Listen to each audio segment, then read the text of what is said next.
Let's talk about the best way to treat lower abdominal cramping pain. Okay. Well, I think you would want to go to an expert, right? Someone who's qualified that really knows their stuff. And that would be a GI doctor. You'll probably get several prescriptions, one being an antispasmodic medication. You might get some painkillers, antacids. Maybe they'll send you to the drugstore to get Pepto-Bismol or Gas-X. Well, if that doesn't work, you can always be sent to a psychiatrist to get cognitive behavioral therapy, right? I mean, to me, it's mind-blowing that a GI doctor would not really emphasize your diet. I mean, if I had to go back to school, I think I would want to be a GI doc because it would be so easy and I would be doing things so differently. Yet I think I would get amazing results instead of focusing on all these complex diagnoses, which are really descriptions of symptoms. I would focus primarily on the diet because the digestive system is really the machine to assimilate food.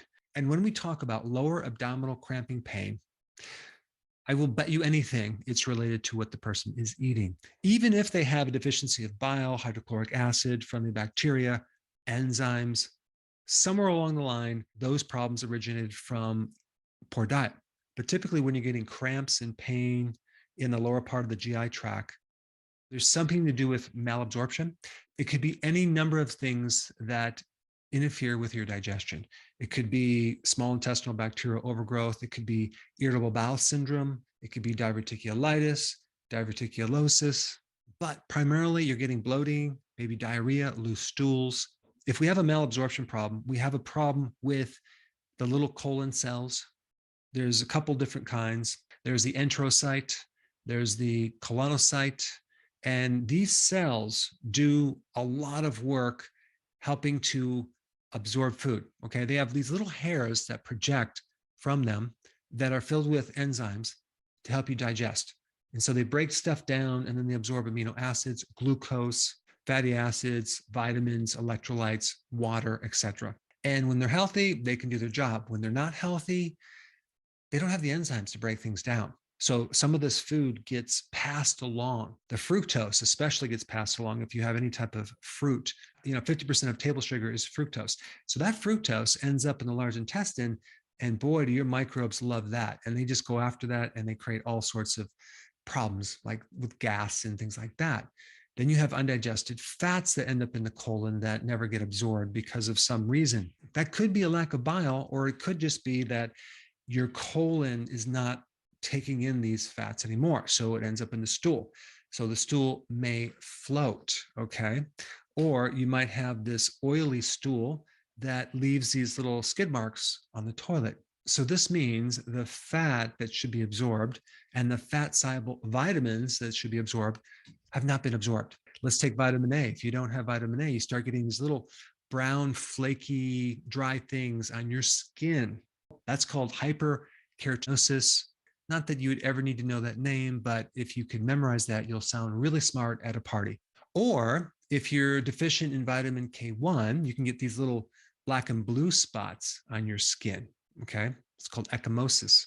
Or you can get a vitamin D deficiency, okay? And you're gonna get bone pain, primarily in your lower back. Your lower back's gonna be achy, stiff. It could be other places too, but normally you're gonna feel it in the lower back first. Now, just as a side note, like vitamin K2 is another vitamin that helps keep calcium out of the joints. It helps keep calcium out of your arteries, very important. E. coli, believe it or not, that's actually a normal microbe in your gut that helps you, okay? It does turn pathogenic if the environment changes, but when it's friendly, it actually makes B vitamins, B1, B2, B6, B12.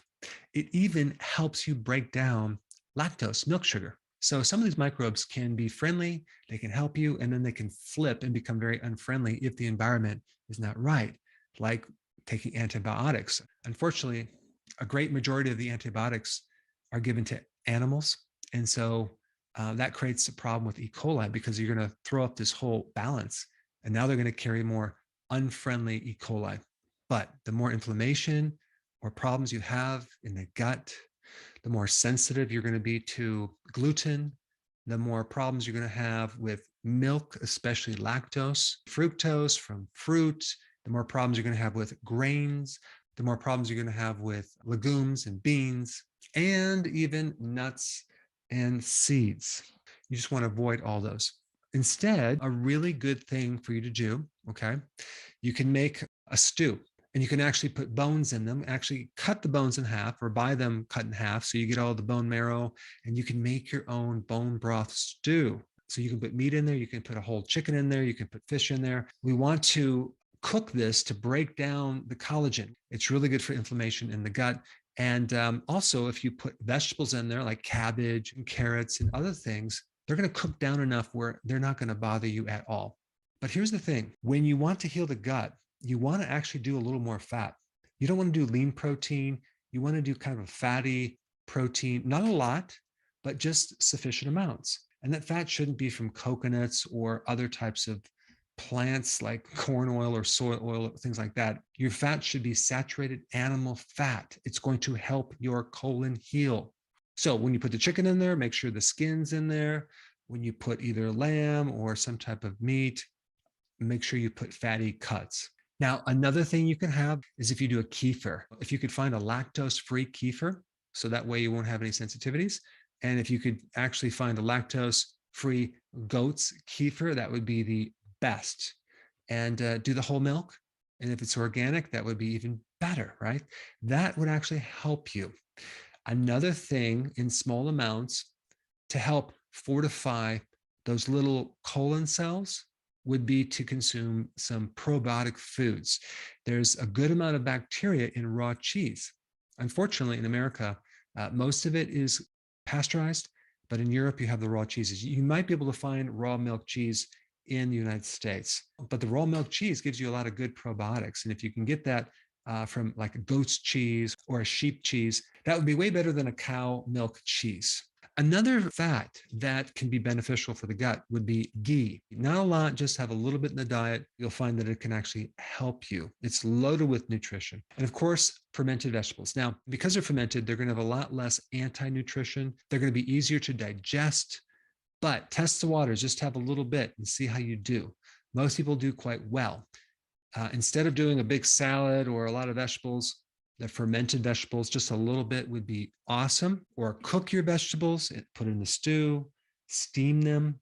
You'll find that you'll be able to digest them a little bit better. But out of all the vegetables that a person can consume with digestive problems, cabbage is at the top of the list. There's something about cabbage that seems to be very therapeutic to the gut.